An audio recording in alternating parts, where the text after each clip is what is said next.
Oke, assalamualaikum warahmatullahi wabarakatuh. Apa kabar teman-teman sekalian?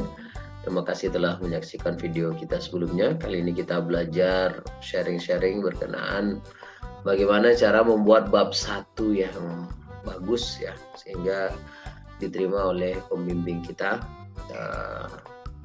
dan memperancar urusan kita nanti dalam pengerjaan tugas akhir. Simak video ini sampai selesai, semoga bermanfaat.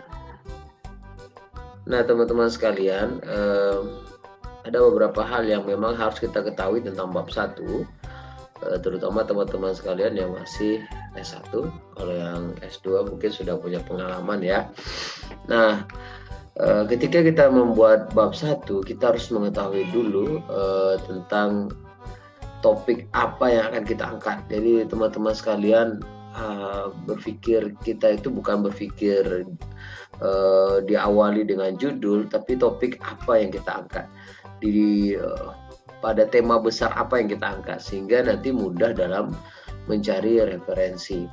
Nah, beberapa trik kemarin di pencarian judul, teman-teman sekalian bisa lihat sebenarnya kita tidak boleh mulai dari nol ya. Kita harus punya modal dasar, yaitu referensi.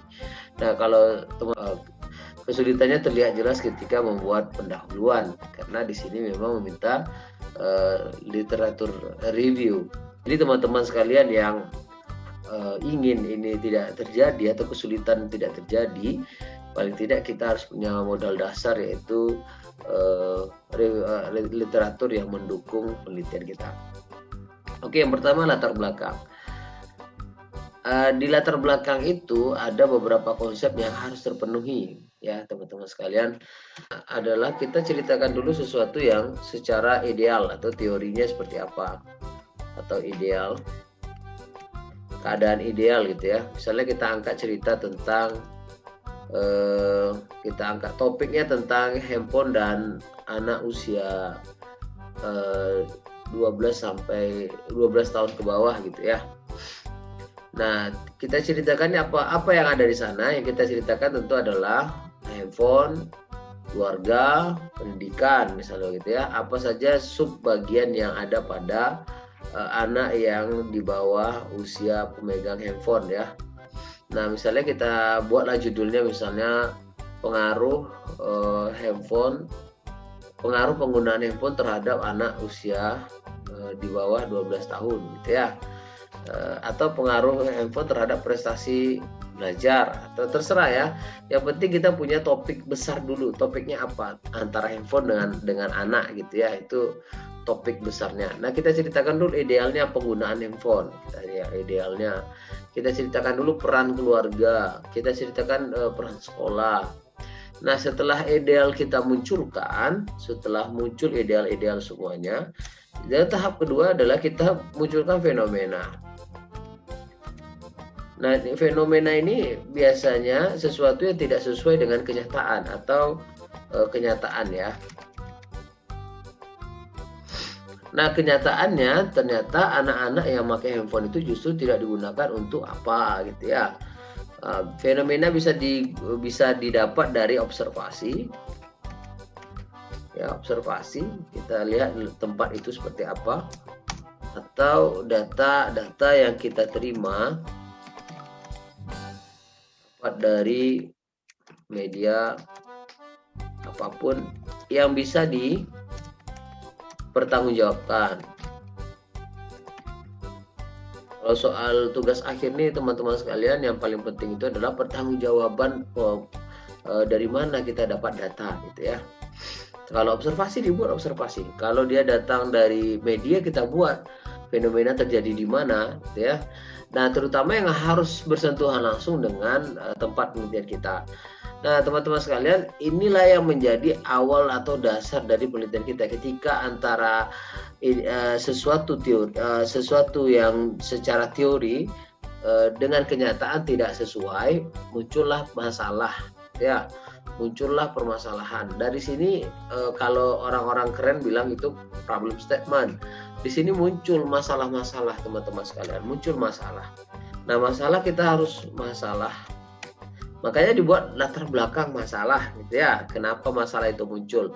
Ternyata masalah itu muncul teman-teman sekalian dari antara kondisi ideal dengan kenyataan tidak sesuai. Nah, kita cocokkan misalnya lagi ya, harusnya setiap teman-teman yang belajar Metopel itu pandai membuat tugas akhir, idealnya gitu ya. Nah, Metopel memudahkan kita itu secara ideal.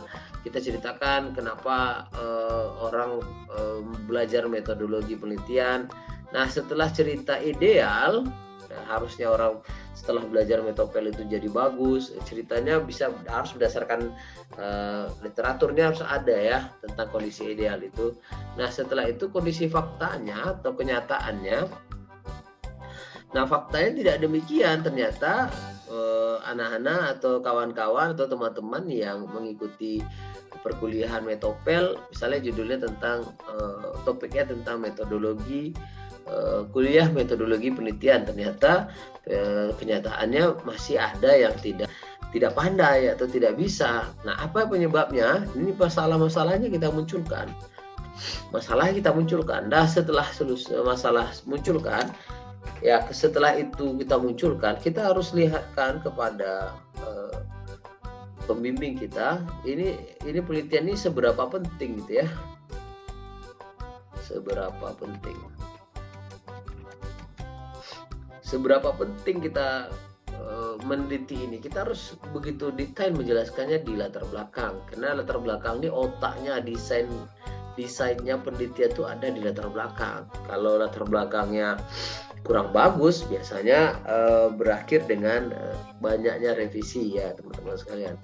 Maka kita harus jelaskan di latar belakang itu seberapa penting penelitian ini dilakukan ya. Penelitian ini baik dia kualitatif kuantitatif, dia melewati masa ini teman-teman sekalian. Dah setelah itu teman-teman sekalian, kita buat ya kondisi terakhir, yaitu seharusnya. Nah, seharusnya seperti apa? Nah, setelah itu baru di situ kita buat oleh karena itu, gitu ya. Kita tertarik untuk membuat penelitian tentang ini. Nah, itu kira-kira. Jadi setelah dua topik diangkat, yang pertama tentang anak yang memegang handphone, kita kaitkan dengan keluarga, kita kaitkan dengan lingkungan. Harusnya anak itu tidak dikasih handphone, tapi kenapa dikasih? Nah, itu yang menjadi bahan penelitian kita. Masalahnya apa yang menyebabkan orang tua kasih handphone sama anak? Kita cari ya, masalah itu yang kita ingin teliti. Di sini yang sering dibuat problem statement. Atau teman-teman sekalian sudah pernah ada penelitian orang sebelumnya, hanya saja tidak meneliti spesifikasi seperti yang kita teliti. Nah, itu kita jelaskan di gap analysis. Jadi kita jelaskan penelitian sebelumnya menjelaskan tentang ini, sedangkan saya menjelaskan tentang ini. Nah, itu namanya gap analysis. Jadi terserah ya teman-teman sekalian, memang ini tergantung selera pembimbing juga teman-teman sekalian. Tapi ini secara umum beginilah kira-kira yang harus ada di latar belakang. Nah, biasanya kalau sudah ada ini tidak terlalu banyak ya untuk melakukan revisi biasanya ya. Tapi saya tidak juga bisa menjamin sesuatu itu, memang tergantung cara tulisan selingkuh kampus masing-masing. Oke, berikutnya ada rumusan masalah. Nah, untuk penelitian kuantitatif itu biasanya melewati 3 fase. Ada identifikasi, ada batasan masalah, ada rumusan masalah.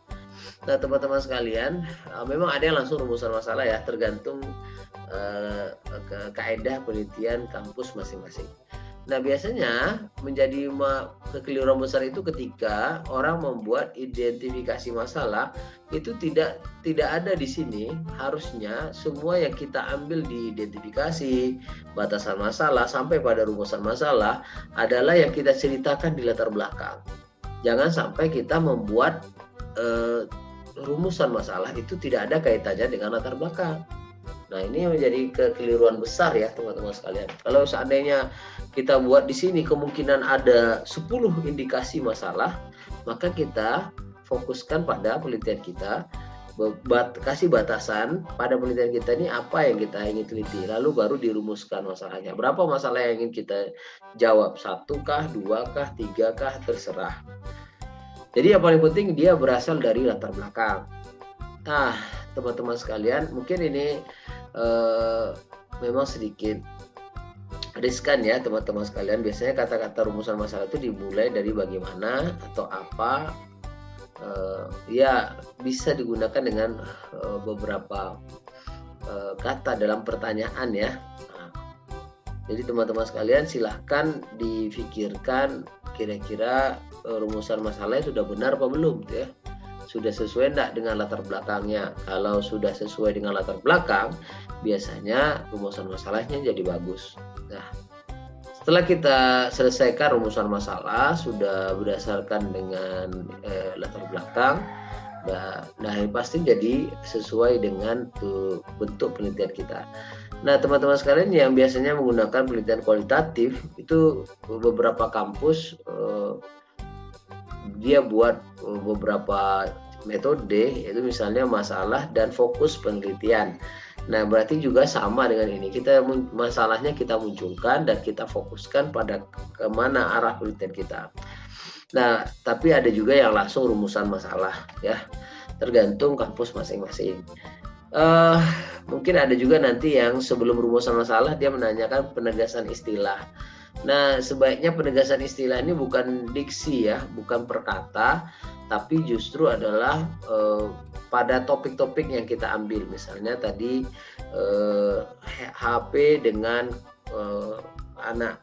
Nah, jadi kita ambil topiknya itu. Jadi handphone itu handphone dengan anak seperti apa, handphone dengan keluarga seperti apa. Jadi penegasan istilah itu sesuatu yang masih dianggap tidak difahami oleh kebanyakan orang, lalu kita berikan kemudahan agar orang memahami apa yang ada pada penelitian kita, sehingga penelitian kita tidak dipertanyakan lagi, tapi orang sudah mengerti. Oke, berikutnya ada tujuan dan kegunaan. Nah, teman-teman sekalian, tujuan kegunaan ini, kalau tujuan ini biasanya adalah bagian dari rumusan masalah. Jadi kita buat tujuan kita adalah untuk. Kalau rumusan masalahnya 2, berarti tujuannya kita buat adalah 2. Kalau rumusan masalah 1, berarti tujuannya kita buat 1. Nah, itu ya. Kalau kegunaan ini ada 2 jenis nih, tergantung bagaimana kampus masing-masing ya. Nah, kegunaan ini biasanya ada kegunaan praktis sama kegunaan secara teoritik. Nah, apa kegunaan praktisnya, apa kegunaan teoritiknya diceritakan. Apakah itu untuk siapa, bagaimana, itu diceritakan. Oke, itu saja untuk teman-teman sekalian buat pendahuluan. Perhatikan latar belakangnya dengan baik, karena ini adalah otaknya penelitian kita, itu ada di latar belakang. Kita ulangi lagi, itu kita lihat kondisi idealnya, apa yang baik-baiknya dulu ya, kita ceritakan teori-teorinya dulu. Saya contohkan tadi adalah anak menggunakan handphone, kita ceritakan idealnya handphone itu untuk apa, keluarga seperti apa, lalu sekolah menggunakan handphone seperti apa, atau pelajaran daring menggunakan handphone seperti apa, kenyataannya seperti apa, ceritakan. Ternyata bla bla bla, ceritakan fenomena-fenomena yang banyak terjadi, masalahnya dimunculkan ya. Disinilah di fenomena ini hidup masalahnya, jadi munculkan masalahnya, jadi lebih bisa difahami oleh pembaca. Lalu kita harus lihat seberapa penting ini bagi orang untuk dibaca, atau seberapa penting penelitian ini dibuat sehingga kita bisa meyakinkan pembimbing kita bahwa ini penting sekali untuk dibuat. Kalau tidak dibuat, apa yang terjadi? Nah, itu harus kita jelaskan. Ini ya seharusnya, oleh kita harus buat seharusnya seperti apa, seharusnya gitu ya. Seharusnya orang tua belum mengasih handphone sama anak, bla bla bla bla gitu ya. Nah, ini kita harus munculkan di sana sehingga kita buat ada asumsi awal bahwa kemungkinan ada sesuatu yang salah gitu ya, sampai penelitian ini kita selesaikan. Nah, itu dia teman-teman sekalian, semoga ini bermanfaat apa yang saya sampaikan, dan jika ini ada nilai manfaatnya untuk kita semua, kita bisa bagi kepada teman-teman kita yang membutuhkan video ini. Sampai jumpa pada video selanjutnya. Semoga ini memiliki nilai manfaat. Mohon maaf apabila ada kekurangan dan kekhilafan.